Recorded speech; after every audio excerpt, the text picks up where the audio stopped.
If your hips aren't rotating efficiently, you're losing a ton of power in the swing, and this is one of the biggest bottlenecks I see players have to becoming a dominant power threat. I'm Nick, the hitting doc. I break down MLB swings using science and biomechanics to help coaches and players improve faster. So today we're going to talk about pelvic angular acceleration. It's the second piece in the kinetic chain, and this is really where energy starts going from linear to up the chain. So let's get right into it.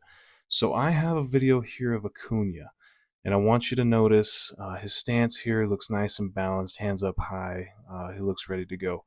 First thing that's a little bit different about him is he kind of has a leg kick, which is totally fine. I don't think everyone needs to have the same thing in the swing, okay? But there might be some advantages to this, okay? So I want you to see from where he starts his stride, he kind of loads back a little bit, but see what that does to his belt buckle, okay? Notice it's pointing a little bit more back toward the catcher, okay? And that's just kind of coiling the pelvis. So it's kind of like if you're in a drag race, you have a car, okay? And your starting line, you bring it back, okay? So you have more distance in the overall race, but you can start the car back a little bit.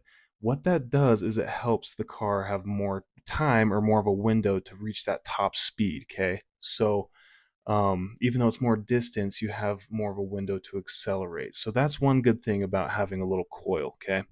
So I want you to notice that he does have a little bit of a hip coil. That's awesome. The stride looks good, okay? He's nice and balanced, keeping the weight back, okay? And then right here, super important piece. So when he lands nice and soft, and he's landing right on the inside of the foot here, okay? So it's one key you can think of to prevent lunging, okay? Most kids I see with a mechanical flaw in this stage of the kinetic chain is lunging. So what does that mean? It's what it sounds like. When the foot gets down, that's when the hip should explode and everything moves up the body. But some kids, when they land, they kind of sink into this front knee, okay?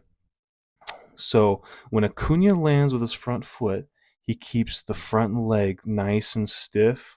Okay, we call this the front side block. So notice his leg is completely straight here. Okay. And what that's going to do is help push the pelvis backward. Okay.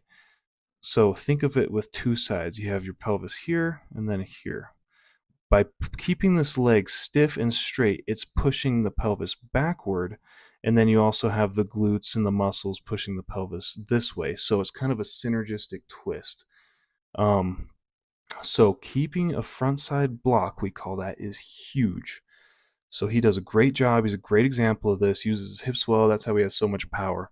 Next, I want you to notice he continues to rotate with the hips, pushing off that front side even through contact. So he's about to hit it right in there somewhere in that window. But look, his hips keep pushing through. That belt buckle now is pointing toward the pitcher or maybe even like a little bit toward third base, which is huge. Okay. So let's move on to this is a top-down view. I like it. It's just a nice visual to see. I think this is Evan Gattis.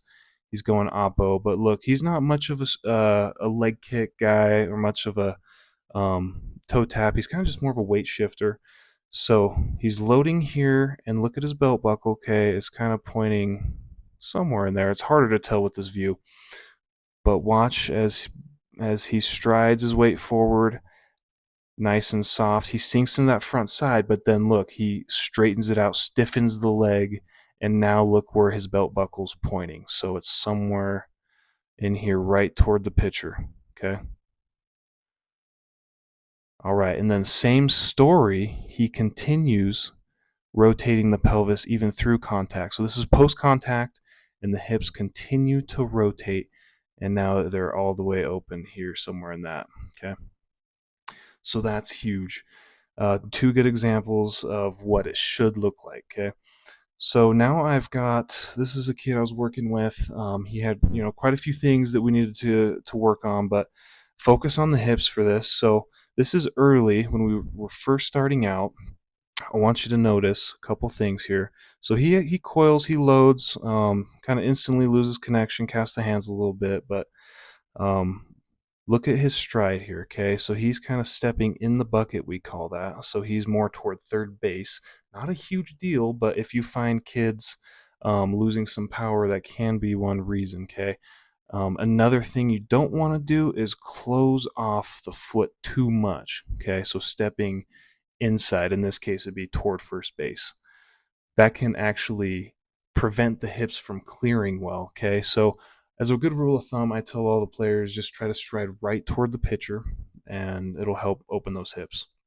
Okay, next, what are we seeing?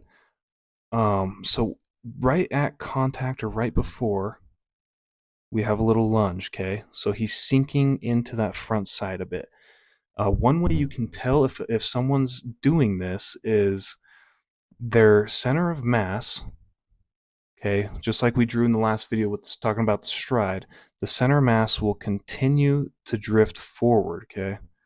It just kind of keeps drifting forward when the pelvis is opening.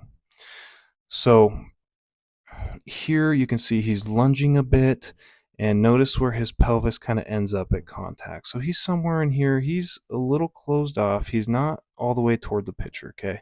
Doesn't have a belt buckle, but you can kind of see where it's at. We worked on quite a few things, and that was one of the key emphasis I had with him was keeping that front side stiff. So this was a follow-up when we were working on things. His stride here looks a lot more controlled, balanced. Looks like we're doing some high T, working on posture and stuff. But look, when he lands nice and soft, the front leg looks a lot more stiff. He's landing on the inside part of the foot. And look how much more pelvic rotation we get when right before contact, okay? So now his belt buckle, it's pointing toward the pitcher and not quite toward third, which is okay, but much better, okay? So that is where that just shows that he's transferring so much more energy from the stride up the chain, okay? We'll talk more in future videos about, following this, how to keep that energy efficient, but this is where we need to be. Firm front side, coaches say squishing the bug, etc., really pushing off of that rear leg, okay? So this is where we need to be. One of the biggest things for helping players get velocity pretty much like instantly. So you guys like this video, be sure to like and subscribe and check out my free hitting guide. I have the link in the bio, and if you want more, I have my full guidebook, the baseball hitting guidebook, on Amazon. It goes into way more detail, not just mechanics but other things, how to train your mind, your vision, things like that, statistically how to dominate. So it's got everything you need, a ton of drills. So anyway, I appreciate it. I'll have more content coming out. We're going to talk about hip shoulder separation next. And also, I'm making a part 2 of this video. It's talking about what muscles are actually firing and contribute to this pelvic rotation. So it kind of gives you a guide of, what muscles to work on if you have a weakness and things like that. And it's, a good visual thing of anatomy. So anyway, I appreciate it. Until next time.